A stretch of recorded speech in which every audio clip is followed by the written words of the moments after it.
Hi, I'm Victoria Seed, and I help women who are living with a loved one's addiction to live their most happy and peaceful lives and have the best chance possible of motivating a loved one to think about making a change. So, this week, in this week's 10 at 11, I am going to be talking about how to stop blaming yourself for your loved one's addiction because I see this all the time with my clients.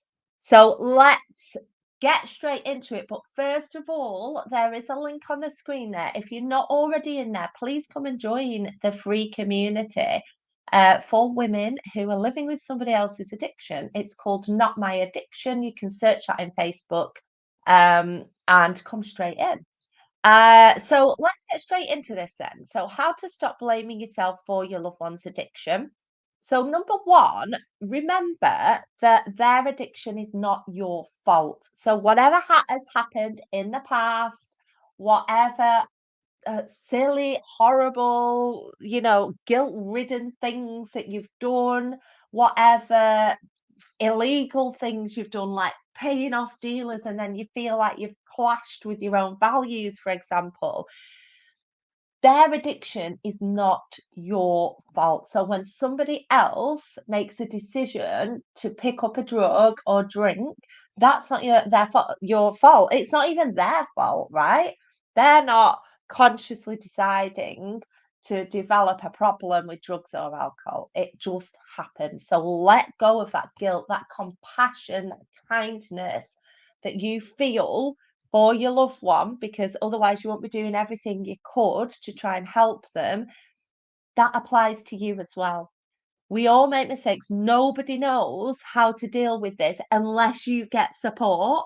Or you're looking at research and you're finding methods of recovery. You just don't know this stuff. My clients say to me, I just never knew this stuff, right? And I'm like, of course you didn't. Why would you? It's taken me 20 years to learn this.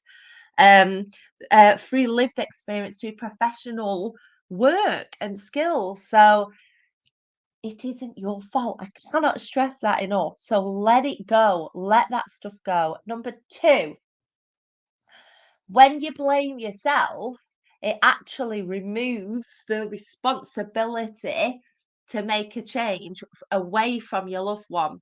So what you're doing, you kind of in an indirect way, remember none of this is your fault, but you're removing the responsibility from them because you're blaming yourself. And when you're stuck in guilt and stuck in chaos and stuck in drama, you not allowing your loved one to experience their consequences of the choices that they are making. And when I say choices, I mean choices because they are making a choice. People can choose not to change. And yes, I know that that choice becomes very, very difficult the further into substance use that people get, right? But I always say this, if recovery wasn't possible, nobody would do the type of work I do. There would be no drug and alcohol services. There would be no therapists. There would just no one would bother, right? Because no one would ever change. So people can choose to change, and people can make a change. So please don't blame yourself because that takes you're putting all your energy on that, and it's taking the responsibility away from your loved one to make the change. So please bear that in mind. The third thing is understand that people use substances because they benefit from them. So one of the first things we explore in my programs, my group work, my one-to-ones, is actually, why do people use their substance? And, we explore that understanding of addiction and recovery. Because what I find is my clients, the women I help, the women in my group, they have over researched, over analyzed. It all becomes a muddle. There's different methods, there's different methodologies, there's different pathways into recovery. So I advocate for any pathway, whatever floats your boat, go and do it, whether you're a family member or whether you're a person that wants to get into recovery.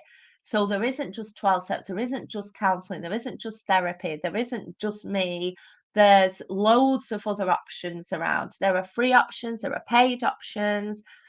And, the first thing, the model that I believe in is a behavioral model, which is where, people use substances because they benefit from them. And that means that when I used to do work with people that use substances, I don't do that anymore because I focus on families. But when I used to work with them, the first thing I'd say is, "What do you like about your substance?" And they'd be a bit taken aback and be like, "What?" And then would explore the benefits that they're getting out of it. Because ultimately, like, you're not going to keep doing something if you don't get a benefit from it, right? So the benefits could be anything. It could be things that they like about the substance. It makes them feel good. It makes them feel confident. It makes them feel happy, whatever it is. And the other part of the benefits is, what is that substance trying to uh, helping them to avoid? So they might have had trauma, for example, so that substance helps them to avoid it, right? So they're the benefits, and then there's costs. And the costs are, what problems is the substance creating for you? Because even if someone says, I am not an addict, that's irrelevant. Like, the labels are irrelevant. That doesn't matter when you look at the problems around the substance. So finances, work, relationships, family life, home life, and many more things. That substance is usually causing them a problem. And when a substance is causing somebody a problem, that's when the hook is, "Well, I can see that this is causing you some problems here. So what do you want to do about it? Do you want the help or not?" And, this is where we can start motivating people. So people use substances because they benefit them. It's not because of you. Okay. Number 4, avoid the trauma trap. Now, I'm not saying that people that use substances haven't experienced trauma, because they totally have. Like, a lot of people have experienced trauma. And eh, what I'm hearing from my clients is, I did this and I've done that in the past, and particularly with mums and the sons, which is quite a significant amount of the people I work with. Um, so avoid the trauma trap. What I mean by that is, if you have contributed to, say, your child's trauma in the childhood, and now they're an adult using substances, or they've experienced something traumatic, and you constantly keep excusing the behaviors surrounding the substance use because of that trauma, you're trapped. So the way I like to think of it is, do you know what? They've experienced trauma, so the substance isn't going to help them. It's just going to exacerbate it, because they might feel better in some cases, not all, when they're using the substance, but there's always the opposite effect of the substance when after use. So they're going to come down from it, aren't they? And that is when the feelings, the bad feelings are gonna be coming in, right? So we've gotta step out of it and go, "Listen," empathize, hear what they've gotta say when they are sober, by the way, um, or at the least point of intoxication, wherever you can get to. Empathize, but guide them into different routes of recovery. So, for example, you can refer into IAPS in the UK. They're changing the name, but this is psychological therapies, and they're talking therapies, and they're free.